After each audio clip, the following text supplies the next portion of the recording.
Bismillahirrahmanirrahim. Assalamualaikum warahmatullahi wabarakatuh. Perkenalkan, nama saya Adrian Ikhlasul Nur Purnomo dengan NIM 33322100044 kelas B. Saya akan membahas kesetimbangan kimia. Materi yang dibahas kali ini adalah pengertian tentang reaksi kesetimbangan. Yang kedua, syarat-syarat terjadinya kesetimbangan. Yang ketiga, menentukan tetapan kesetimbangan berdasarkan konsentrasi atau KC. Yang keempat, menentukan hasil bagi reaksi atau Ki.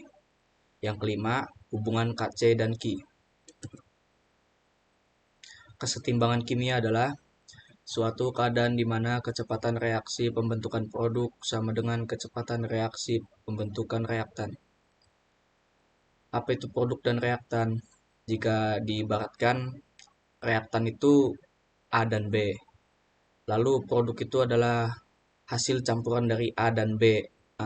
Bisa disebut C lah. Maka reaksi kimianya bisa ditulis seperti ini ya. Reaktan bereaksi menjadi lalu berubah menjadi produk. Nah, kayak tadi A dan B. A A dicampur dengan B bereaksi lalu uh, berubah menjadi C. Tapi reaksi ini belum bisa disebut kesetimbangan kimia karena reaksi ini baru reaksi Sarah dan bukan syarat menjadi kesetimbangan kimia. Lalu syarat-syarat untuk kesetimbangan kimia apa? Syarat-syaratnya yang pertama, reaksi bersifat bolak-balik atau reversible. Jika sebelumnya adalah reaksi Sarah yang kayak tadi sebelumnya, dia cuma Sarah panahnya, di mana C tidak dapat berubah kembali menjadi A dan B, yang artinya reaksi ini hanya satu jalan. Jadi C tidak bisa berubah eh, kembali ke asal semulanya kayak A B. Lalu maka reaksi reversible itu bisa A plus B berubah menjadi C dan C bisa berubah lagi menjadi A plus B, di mana C dapat berubah kembali menjadi A dan B dan merupakan syarat terjadinya kesetimbangan kimia. Lalu syarat yang kedua untuk terjadinya kesetimbangan kimia adalah kecepatan reaksi reaktan dan kecepatan reaksi produk sama dan berlangsung terus-menerus. Lalu kecepatan reaksi reaktan itu di panahnya ini ya. Jadi dua panah ini kecepatannya harus sama.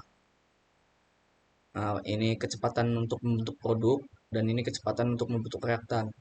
Dan dua anak panah ini harus sama biar terjadi syarat kesetimbangan kimia dan jumlah zatnya bisa terbagi dengan rata.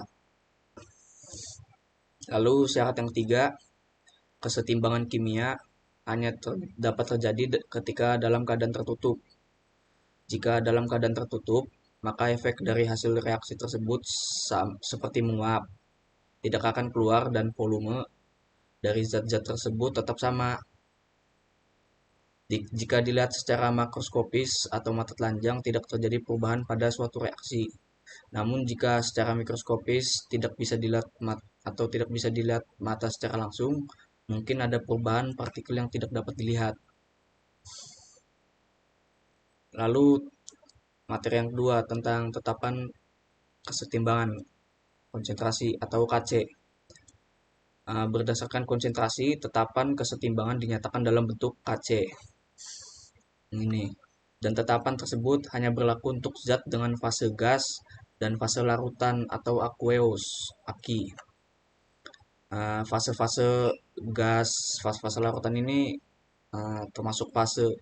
Dan fase itu dalam reaksi kimia ada 4 jenis, yaitu fase padat, solid atau S, fase cair, liquid, L, fase gas, gas, G, fase larutan, aqueous, aki.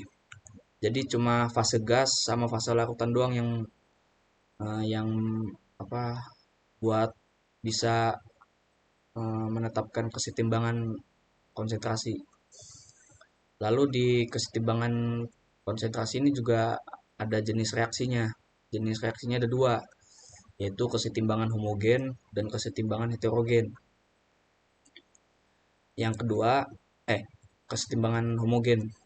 Kesetimbangan homogen adalah reaksi kesetimbangan dengan komponen reaktan dan produknya berfase sama.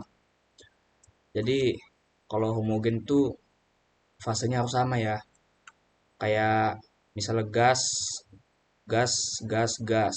Ini G, G, G. Harus sama, nggak boleh G, ininya solid atau padat, ininya juga gas. Jadi ada dua jenis fase. Itu itu namanya kesetimbangan heterogen. Kalau yang ini kesetimbangan homogen ini sama, harus sama semua. Satu jenis, gas, gas semua. Contohnya kayak gini. Reaktan maupun produk semuanya berfase gas. Maka tetapan konsentrasinya ditulis Kc sama dengan konsentrasi produk dipangkatkan dengan koefisiennya produk ini. Koefisiennya itu dilambangkan dengan R di sini. Dibagi dengan konsentrasi reaktan dipangkatkan dengan koefisiennya. Koefisiennya ya P dan Q ini. Lalu konsentrasi produk dan konsentrasi reaktan ini, kalau konsentrasi produk ini dilambangkan dengan C. Kalau konsentrasi reaktan dilambangkan dengan A dan B. Konsentrasi ini satuannya itu molaritas. Lalu di, dimasukkan yang reaksi ini ke sini menjadi ini. Kc sama dengan molaritas C dipangkatkan dengan koefisiennya C dibagi molaritas A dipangkatkan dengan koefisiennya A dikali molaritas B dipangkatkan dengan koefisiennya B. Nah, ini keterangannya. Lalu untuk mencari Kc itu harus ini ya rumusnya. Dan CAB ini kan molaritas. Nah, molaritas itu harus dicari juga kalau misalnya belum ada di suatu soal gitu. Cara nyarinya ya ini, rumus ini. Molaritas atau dilambangkan dengan M. M sama dengan N per V. N itu mol dan V itu volume. N itu mol kayak 0,5 mol gitu apa. Nanti ya, biasanya ada di soal gitu pertama-tama. Jadi kita nanti kalau yang diketahui molnya, kita cari molaritas dulu, baru nanti cari Kc-nya. Kalau udah ada molaritasnya di soalnya, langsung aja cari Kc-nya. Lalu yang kedua adalah kesetimbangan heterogen. Kesetimbangan heterogen adalah reaksi kesetimbangan dengan komponen reaktan dan produk yang mempunyai fase yang berbeda. Kalau yang tadi kan gas semua. Kalau yang ini boleh gas, boleh solid, gas, solid. Jadi bisa dua atau lebih fase gitu. Bisa liquid atau apa. Jadi reaktan dan produk ya ada yang berfase gas, A dan C. A dan C ini fasenya gas, G, G. Dan solid B dan D. Solid itu S, solid. Sehingga yang berfase solid tidak akan dimasukkan ke dalam tetapan konsentrasi. Maksudnya yang solid ini nggak bakal dimasukkan ke ini tetapan konsentrasinya ini. Karena yang tadi uh, apa sih tetapan kesetimbangan konsentrasi ini cuma berlaku buat gas dan aqueous. Yang ini nih, fase gas, gas Ki, aqueous, Aki. Cuma G sama Aki doang bisanya. Jadi kalau S ada S ada atau enggak L itu enggak usah dimasukin. Jadi masukin gasnya aja. Kalau di tetapannya ditulis kayak seperti ini ya. Kc sama dengan konsentrasi produk atau molaritas dipangkatkan dengan koefisiennya. Nah, lalu dibagi dengan konsentrasi reaktan dipangkatkan dengan koefisiennya. Lalu jika dimasukkan dari reaksi ini, maka membentuk hasil seperti ini. Kc sama dengan molaritas C yang ini dipangkatkan dengan R, koefisiennya C yang ini. Koefisien itu ya 1, 2 itu dibagi dengan molaritas A yang ini dipangkatkan dengan P, koefisiennya A. Lalu yang B dan D ini nggak usah dimasukkan, jadi gini aja. Eh, Lalu sama kayak sebelumnya, kalau misalnya di soalnya belum ada molaritas gitu diketahui, baru cuma mol doang, itu cari dulu molaritasnya. Kecuali kalau udah ada gitu molaritasnya, langsung cari aja di sini, langsung dimasukin yang ke C atau A ini. Kalau mol kita hitung dulu nanti. Di soalnya juga biasanya nanti ada volumenya. Lalu selanjutnya, nah ini contoh soalnya. Dalam wadah 1 liter nitrogen 3 mol direaksikan dengan hidrogen 5 mol. Kemudian saat setimbang didapat amonia 2 mol. Jadi terbentuk reaksi seperti ini, kesamaan reaksinya. Nitrogen gas ditambah hidrogen gas bereaksi menjadi amonia, amonia gas. Lalu di situ terjadi ini reversible, reaksi reversible. Yang ditanya tentukan harga Kc. Kc itu tadi yang ini. Kc sama dengan produk dipangkatkan dengan koefisien dibagi reaktan dipangkatkan dengan koefisien. Nah, ini kita jawab. Kita taruh dulu reaksinya di sini. Nah, lalu yang diketahui apa aja? Kan di sini volume 1 liter.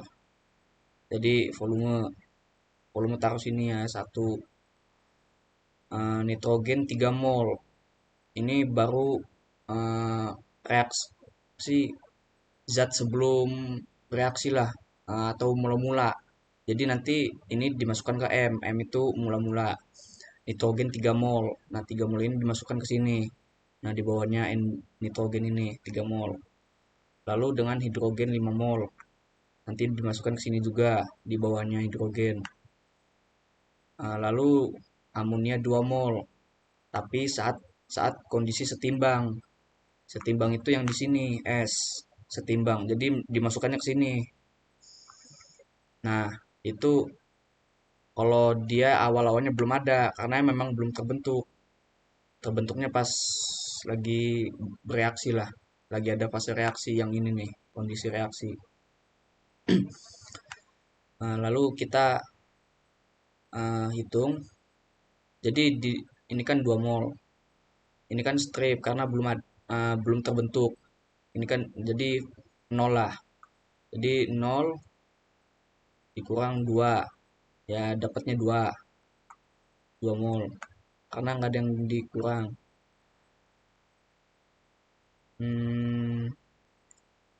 Lalu cari reaksinya yang nitrogen ini.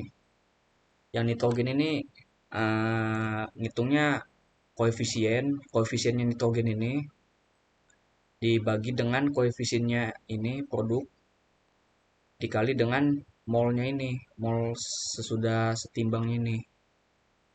Jadi ini kan koefisien 1 per 2. 1 per 2 dikali 2. 2 per 2 menghasilkan 1 mol. Tulis ini. Jadi yang terus yang ini 3, koefisien 3. 3 dibagi 2. Ini kan koefisien 2. 3 per 2 dikali 2. 6 per 2. 6 per 2 itu 3 mol. Ya, tulis ini. Nah, udah dapat hasilnya semua. Tinggal dikurangin. 3 kurang 1, 2. 5 kurang 3, 2. Nah, kalau yang ini 2 udah dapat. Nah, jadi nanti kita ini hitung. Nah, kita udah dapat molnya di sini. Nah, kita baru nyari molaritas. Molaritas itu tadi rumusnya ini. M sama dengan N bagi V, atau M sama dengan molaritas sama dengan mol dibagi volume.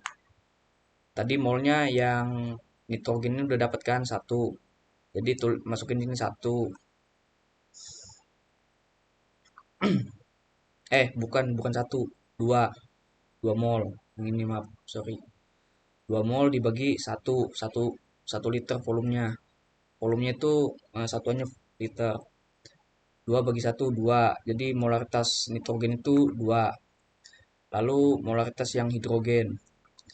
Molaritas hidrogen itu tadi ini kan molaritasnya 2. 2 dibagi satu, volume ini. 2 bagi 1, 2. Dapat molaritas hidrogennya 2 juga. Nah, lalu molaritas amonia yang ini. Molaritasnya juga 2. 2 dibagi volume 1 liter. 2. Jadi dapat 2 juga. Jadi ini semuanya 2 juga molaritasnya. Jika sudah dapat jumlah molaritasnya, tinggal tinggal hitung KC-nya aja. KC sama dengan produk dipangkatkan koefisien, dibagi reaktan dipangkatkan dengan koefisiennya. Nah, masukin yang tadi, KC sama dengan NH, NH3 dipangkatkan dengan koefisiennya 2. NH3 pangkat 2 dibagi dengan N2. N2 koefisien 1 doang, jadi dipangkatkan dengan 1. Terus ini H2. H2 dipangkatkan dengan koefisien 3, H2 3. Nah, udah dapet. Terus tinggal masukin ini yang yang NH3, N2, H2. Ini molaritas ini. Jadi kan udah dapet 2 2 2. Nah, ini tinggal masukin 2 2 2. 2 pangkat 2 4. 2 kali 2 pangkat 1 2. 2 pangkat 3 8. 2 kali 8 16. 4 per 16. Kalau disederhanain jadi 1/4. Lanjut. Jadi yang materi kelima, materi keempat, hasil bagi reaksi. Hasil bagi reaksi adalah ketetapan yang digunakan untuk menentukan arah reaksi. Jika tidak berada dalam kesetimbangan kimia, penentuan arah tersebut dengan cara membandingkannya dengan KC. Hasil bagi reaksi melibatkan nilai yang sangat spesifik di mana di kesetimbangan konsentrasi nilai yang sangat spesifik tidak diperlukan. Jadi kalau di hasil bagi ini nilainya benar-benar spesifik bisa sampai 0, berapa gitu. Karena benar-benar spesifik. Kalau kalau tadi lain beda dengan KC tadi. Kalau KC simple aja, nggak banyak-banyak gitu angkanya. Nggak terlalu spesifik. Adapun ketetapannya sama seperti ketetapan KC. Jadi ketetapannya sama seperti KC tadi. Cuma yang Q-nya ini diganti aja KC. Jadi Q sama dengan konsentrasi produk dipangkatkan dengan koefisien dibagi dengan konsentrasi reaktan dipangkatkan dengan koefisien. Ya konsentrasi produk, konsentrasi reaktan ini ya tadi yang tadi tuh satuannya molaritas. Kalau Q itu hasil bagi reaksi.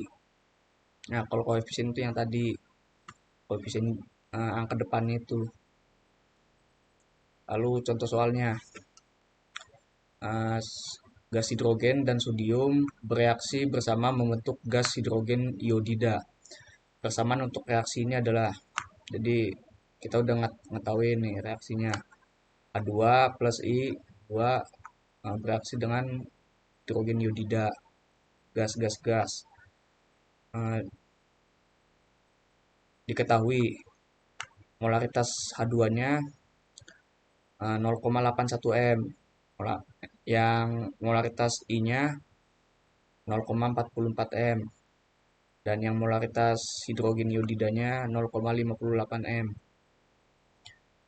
Ini kan molaritas, jadi nggak usah nggak usah nyari lagi itu. Jadi udah dapat molaritasnya, nggak usah ngitung-ngitung molaritas lagi. Yang ini KC-nya diketahui 710 pada suhu 25 derajat Celcius. Ditanya ke arah mana reaksi akan bergeser untuk mencapai kesetimbangan. Nah, jadi kita masukin yang tadi rumusnya. Q sama dengan konsentrasi produk dipangkatkan dengan koefisien dibagi dengan konsentrasi reaktan pangkat koefisiennya. Nah, tadi konsentrasi produk molaritas udah dapet. Produknya ini 2 hidrogen iodida. Nah, molaritas hidrogen iodida 0,58. Nah, ini masukin sini. Nah, koefisiennya 2. Masukkan sini, dipangkatkan 2. 0,58 pangkat 2. Lalu dibagi dengan reaktannya tadi. Molaritas molaritas H2 itu 0,81 M. Terus dipangkatkan dengan 1. Nggak ada itu di situ koefisien 1 dikali dengan 0,44 pangkat 1. Ini juga di sini nggak ada koefisiennya, cuma ya 1 dihitungnya. Lalu didapatkan hasilnya Q sama dengan 0,34 dibagi 0,35. Q sama dengan 0,94. Nah, kita udah dapat Q-nya 0,94. Lalu dibandingkan dengan KC tadi. Nah, KC itu udah diketahui kan di sini 710. Nah, bandingannya gini. Nah, kalau Q-nya lebih kecil dari KC, maka reaksi akan bergerak ke kanan untuk menghasilkan hidrogen iodida untuk mencapai kesetimbangan. Jadi kalau lebih kecil, apa sih anak panahnya ini bakal bergerak ke kanan yang ini nih. Karena apa produknya kekurangan ini stoknya. Jadi disuplai lah dari ini reaktan ini. Jadi jadi ini reaksinya apa anak panahnya ke kanan. Jadi terus aja gitu buat biar bisa apa nyampe kesetimbangan. Nah, kalau nggak cuma ini sih perbandingan Q dengan KC-nya. Ini lanjut. Hubungan KC dan Q. KC dan Q sama-sama tetapan untuk menentukan kesetimbangan kimia. Dan untuk menentukan arah suatu reaksi perlu membandingkan KC dengan Q. Jadi dibandingin kayak tadi.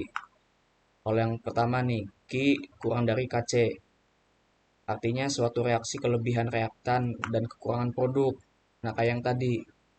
Yang tadi kekurangan produk, eh, reaktannya berlebihan, jadi harus disuplai ke produknya. Artinya suatu reaksi kelebihan reaktan dan kekurangan produk. Dan untuk mencapai kesetimbangan kimia, reaktan harus diubah ke produk, harus disuplai produk. Akhirnya reaksi cenderung ke arah kanan. Nah, jadi gini. Lalu yang kedua, Q sama dengan KC. Artinya suatu reaksi berada dalam kesetimbangan. Jadi nggak usah apa reaksi kesetimbangan kan begini lambangnya panahnya. Jadi ya nggak usah di kemana-mana lagi karena memang sudah sama, sudah dalam kesetimbangan. Lalu yang ketiga, Q lebih dari KC. Artinya suatu reaksi kelebihan produk dan kekurangan reaktan. Dan untuk mencapai kesetimbangan kimia, produk harus diubah ke reaktan. Nah, contohnya kayak yang tadi. Kalau yang tadi kan ini kekurangan produk. Kalau yang ini kelebihan produk. Jadi produknya harus suplai ke reaktannya. Kalau ini reaktannya harus suplai ke produk. Nah, kayak tadi ini kesetimbangan kimia produk harus diubah ke reaktan. Akhirnya reaksi cenderung ke arah kiri. Jadi begini hasilnya. Lalu oh sudah. Nah, terima kasih sudah mendengarkan penjelasan saya. Selebihnya mohon dimaafkan atas kata-kata saya yang kurang berkenan di hati. Ilahi taufiq walhidayah. Wassalamualaikum warahmatullahi wabarakatuh.